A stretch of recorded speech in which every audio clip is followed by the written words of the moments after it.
Arsenal 2, Manchester United 1. The first real big game in pre-season for both Arsenal and Manchester United. We're going to break it down. We're going to talk about the goals. We're going to talk about both teams' performances. And we are going to talk about Manchester United's injury concerns. Eric Ten Hag has come out with a number of updates with regards to both Lenny Yoro and Rasmus Højlund's injury status. Make sure you have dropped a like on the video. If you haven't already, please hit that subscribe button. We are less than 500 subscribers away from 15,000. The optimistic goal is to try and hit that before the end of July. There's only 3 or 4 days left. So we're a little bit optimistic on this channel, but that's the way we roll. But the support has been absolutely bonkers this month. Nearly 6,000 new subscribers. To big up to every single one of you. We are here today to talk about the pre-season game between Arsenal and Manchester United that finished 2-1. Now, in terms of both lineups, I want to talk about.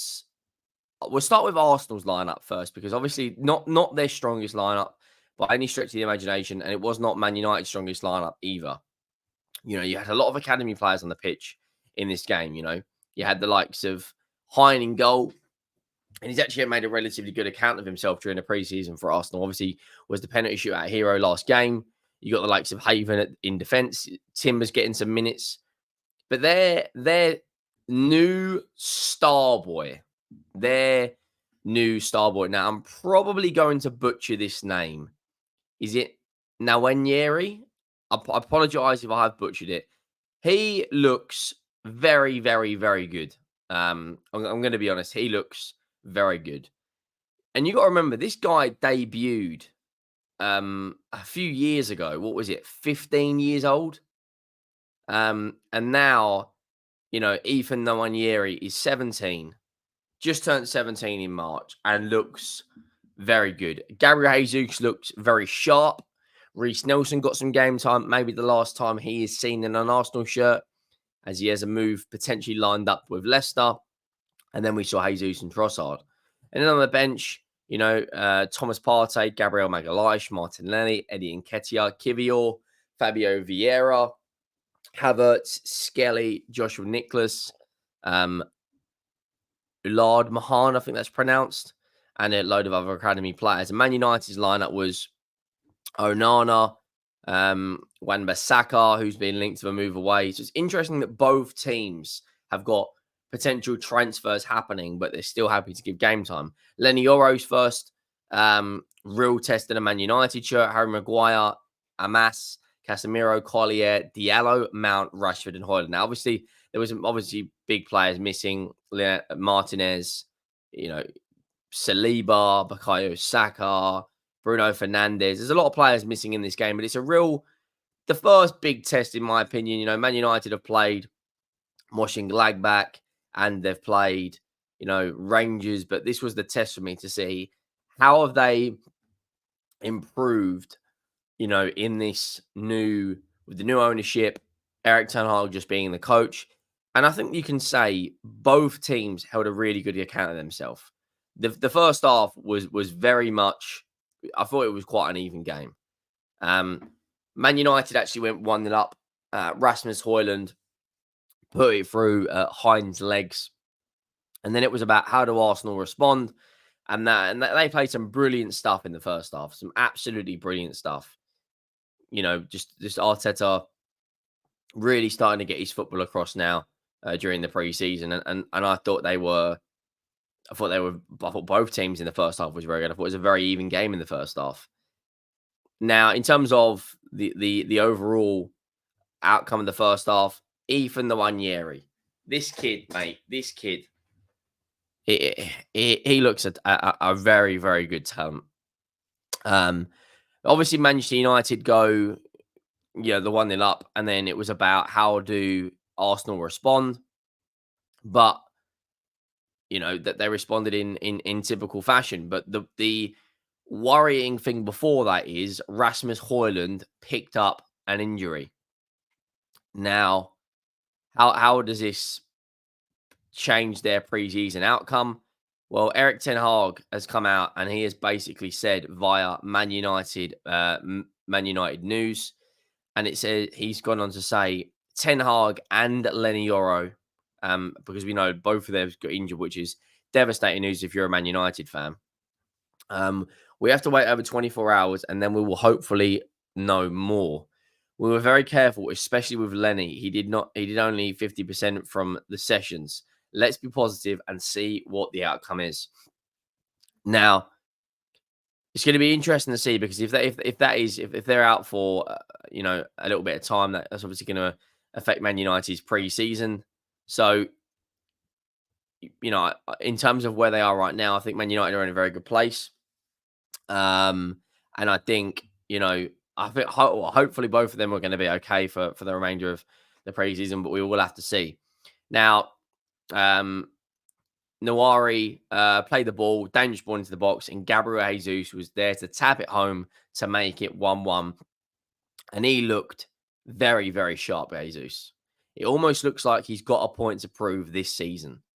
It looks like he has got a point to prove. A lot of people are, a lot of people on the socials were giving him slack last year, but now it's about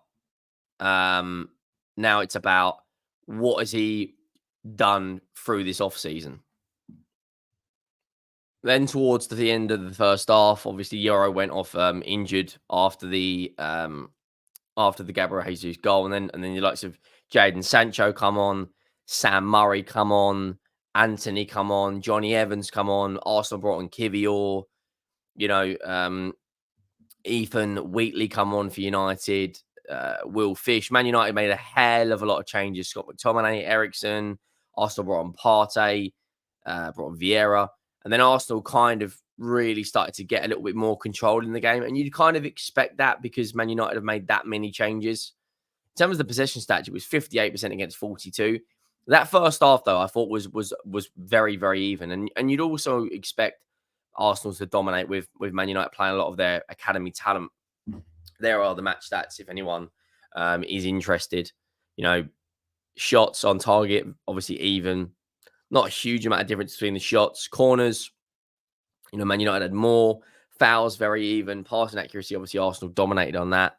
But, there's the scoreline. I think United held a good account of themselves that first half. And then, of course, the second goal come later on. Havertz come on, Martinelli come on, Nketiah come on, Lewis Skelly come on, Gabriel Magalhaes come on, Joshua Nicholas come on. Arsenal made a number of changes.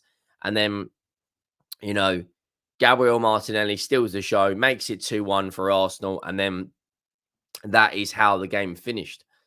I think first half, very, very even. It'll be interesting to see how both teams get on throughout the remainder of the preseason. But just on that first half, if Arsenal carry on the way they are, I think it's going to be Thursday is going to be an interesting one. Arsenal versus Liverpool. Now, and then Arsenal got Bayer Leverkusen on the 7th of August. It's going to be very interesting because Arsenal are testing themselves against the big boys this preseason. See where they are on the pecking order. And obviously, Man United have got Liverpool Sunday, the 4th of August. And then before you know it, we're here for the Charity Shield. Now, it's no secret Arsenal are looking at bringing in 2 or 3 more players. You've got Calafiori to come into the mix. You've got Mikel Merino being heavily linked. You've got Fabian Ruiz. And of course, Man United are looking at Ugarte, are looking at, Zubimendi had a few links. They're linked with a couple of players from Sporting Lisbon. They're looking at, I look at, I think both teams, should be positive in my opinion. I know it's only a friendly, but when you're playing one of your arch rivals in the UK, it's not really a friendly. Like it is and it's not. Obviously, Sancho, he looks like he's gonna stay. So it's gonna be interesting what happens throughout the remainder of the window. Let me know your thoughts if you'd like me to cover more pre-season games. Obviously, Sunday is going to be Sunday, the 4th of August, is going to be the big one between Manchester United and Arsenal. And then on the 1st of August, Liverpool versus Arsenal. So I may cover both of those games as well. Obviously, Manchester City lost yesterday as well to AC Milan. Chelsea got battered by Celtic. There's quite a lot to get through. Make sure you drop a like. Make sure you have subscribed. And I'll see you all in the next one. Thank you for watching. I am out.